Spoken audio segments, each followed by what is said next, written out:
அண்மை செய்தியாக பார்த்து வருகிறோம். சென்னை பெருங்குடியில் பெண்ணை பின்தொடர்ந்து சென்று பாலியல் சீண்டலில் ஈடுபட முயன்ற நபர் தற்போது கைது செய்யப்பட்டிருக்கிறார். அந்த காட்சிகளையும் பார்த்து வருகிறோம். மேலும் விவரங்களோடு இணைகிறார் செய்தியாளர் சுதர்சன். சுதர்சன், வணக்கம். விவரங்களை வழங்கலாம்.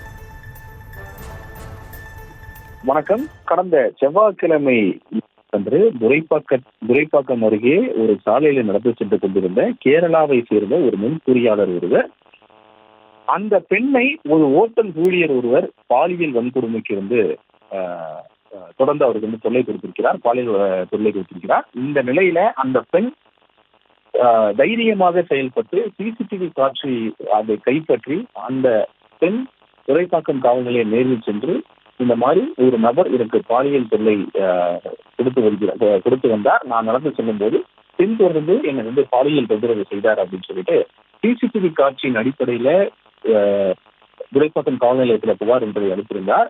இந்த புகாரின் அடிப்படையில உடனடியாக போலீசார் ராமநாதபுரத்தை சேர்ந்த ஹோட்டல் ஊழியரான யோகேஸ்வரனை கைது செய்து போலீசார் அவரிடம் விசாரணை மேற்கொண்டு வந்த நிலையில அவர் தற்போது அவரை போலீசார் கைது செய்து விசாரணை மேற்கொண்டு அதன் பிறகு அவரை நீதிமன்றத்தில் ஆஜர்படுத்தி சிறையில் அடைக்கப்பட்டார். ஆனால் அவர் அது மட்டும் இல்லாம நீதிமன்றத்தில் ஆஜர்படுத்துக்கு முன்பாக அவர் காவல் நிலையத்திலே அவர் வழுக்கி விழுந்து அவருடைய கைக்கு மாவுக்கட்டானது போடப்பட்டிருக்கிறது.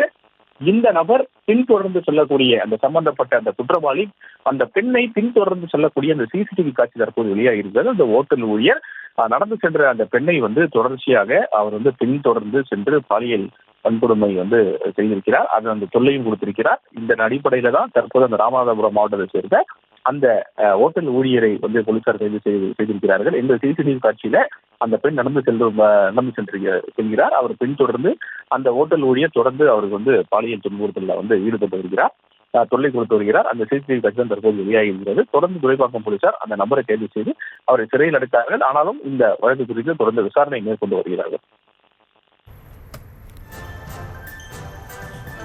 விவரங்களுக்கு நன்றி சுதர்ஷன்.